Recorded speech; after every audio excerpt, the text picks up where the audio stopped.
Pero vamos a analizar a continuación cómo es la composición de los precios finales de cada uno de los productos y cuánta injerencia hay, por ejemplo, en los impuestos, en los productos básicos, los que consumimos a diario las familias argentinas, si se relaciona, por ejemplo, con el pan y la carne. Recién les comentábamos, de cada 4 pesos que pagamos en carne, leche y pan, son de impuestos y vamos a desglosar cada uno. Por ejemplo, el pan. El pan se compone de estos elementos. Trigo, un 13%, lo que va al molino es un 4% de lo que se paga. La panadería, toda la infraestructura y el comercio es un 60% del precio final y los impuestos en el pan son del 23% del precio final. ¿Qué pasa con la carne, este producto tan consumido por los argentinos? En el feedlot, por ejemplo, que es el lugar de engorde, se lleva un 29%, se traduce en un 29% del precio final. El frigorífico un 5%, la carnicería un 10%, miren qué diferencia con la panadería, pero la carne paga un 28% de impuestos. Y ahora les voy a comentar este dato que en minutos vamos a analizar también, porque el maíz compone un 16% del precio final de la carne de cerdo, el 23% de la carne aviar, esto es el pollo, y el 11% de la carne vacuna. Y aquí vamos a analizar qué sucede, por ejemplo, con la guerra, que es algo que se está tomando como un parámetro para medir el aumento de precios, pero allí vemos qué poco que incide el trigo y el maíz. Y finalmente vamos a ver qué pasa con la carne, el porcentaje de precio final. En la producción, la leche, un 86%, la leche se lleva un 26% en impuestos y el maíz un 6%. Aquí vemos también un porcentaje muy menor del trigo y el maíz, que cómo inciden en los precios finales de los alimentos que consumimos a diario.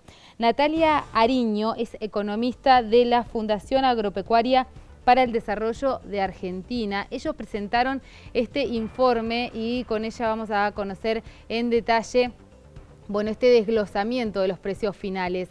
Natalia, gracias por estos minutos con Noticias 10 Noche para la provincia de Río Negro. Hola, muy buenas noches, ¿cómo están? Muy bien, bueno, queríamos con usted analizar lo que estamos pagando los argentinos en el precio final. Cuando vemos tantos aumentos y en muchas oportunidades se trata de analizar, dónde estamos pagando, quizás en el transporte, quizás en la logística. Estamos viendo cómo incide el trigo y el maíz. ¿Qué conclusiones sacan ustedes de este informe? Bien, ahí estaba viendo todos los porcentajes y los números que ibas pasando. Una de las conclusiones que podemos mencionar del trabajo es el alto impacto que tienen los impuestos en la composición del precio final. Como vos mostrabas recién, 28% en carne, 26% en la leche y un 23% en pan, lo cual es elevado. Esto quiere decir que en promedio 1 de cada 4 pesos que gastamos en comprar estos productos son impuestos. Impuestos acumulados a lo largo de la cadena entre los que se consideran impuestos nacionales, provinciales y también municipales. Esa es una de las conclusiones. Y después también mencionabas el impacto que tiene el aumento de los granos sobre el precio final, puntualmente lo que es el maíz y trigo. Y también mencionabas lo del conflicto bélico, que Rusia y Ucrania son uno de los principales productores y exportadores de trigo y maíz también.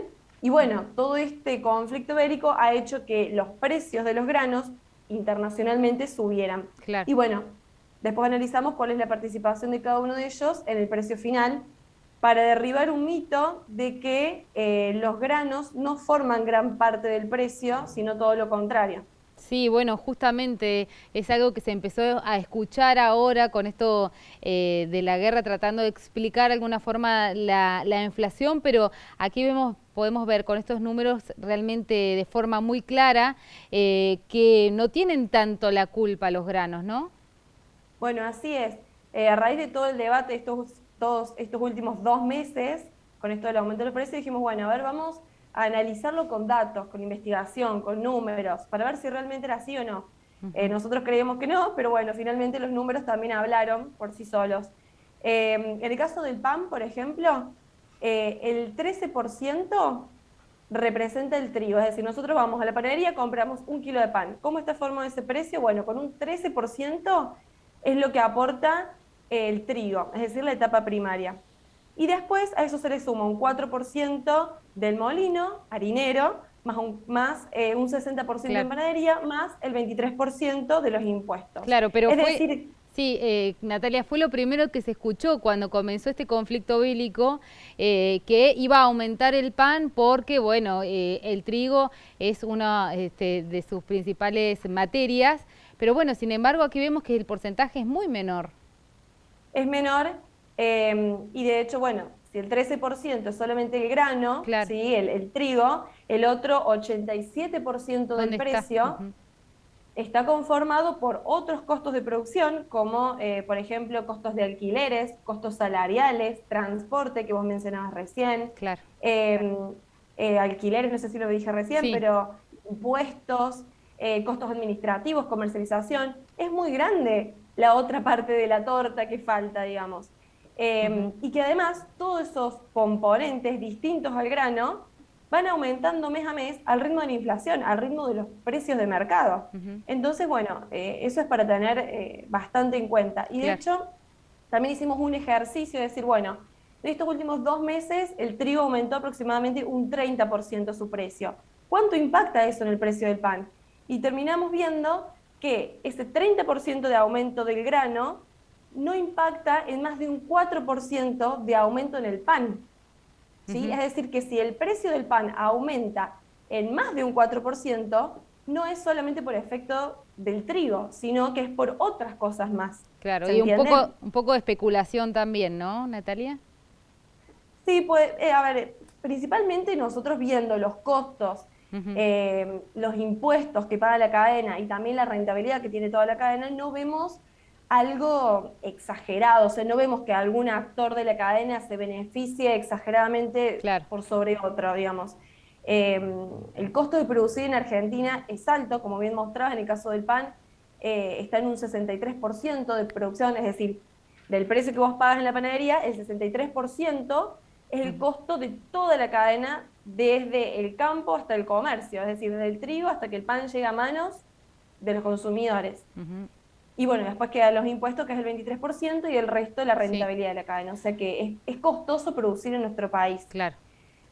Y bueno, estaba viendo recién las gráficas que hablaban de la mochila de nuestra mochila de los impuestos. Si nos Ujú, ponemos a ver, ese 23% de impuestos en el pan, por ejemplo, para seguir el ejemplo, para que la sí. redundancia, son unos 47 pesos. Es decir, Ujú. que vos vas a la panadería, por el precio que pagás del pan, estás pagando dentro de ese precio un 47%, 47 pesos de impuestos. Claro.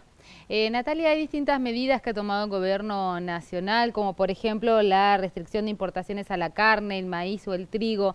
¿Esto funciona para combatir la inflación?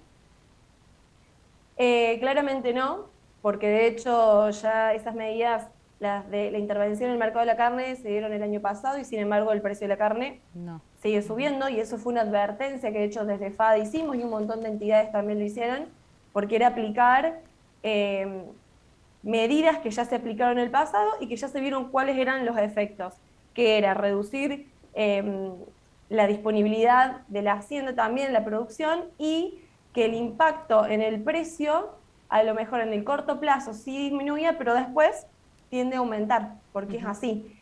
Eh, con lo cual, todo lo que sea restricciones a exportaciones, ya sean de carne, de trigo, de maíz, porque siempre se pone el foco más que nada en estos productos cuando aumentan los precios internacionales con el objetivo de querer desacoplar los precios locales de los internacionales, pero cuando vos tenés un efecto inflacionario de el 52% anual, claramente el problema no está en uno o dos productos, lo Ujú. tenés en todos los productos, en todos los bienes y servicios de la economía. Por lo tanto, esas medidas, como también aumento de los derechos de exportación, que es comúnmente llamado las retenciones, o acuerdos de precios, precios cuidados, precios máximos, que también vimos Claro. el año pasado, no son más que parches y terminan posponiendo o postergando el problema para adelante. Por lo cual no son medidas que realmente ataquen a la inflación. Vos para atacar la inflación necesitas un plan macro consistente y que sea aplicado a toda la economía, no a uno o dos productos. Porque si te vas a comprar una remera, la remera también aumenta el precio mes a mes y sin embargo no tiene relación con los granos, por ejemplo. Claramente.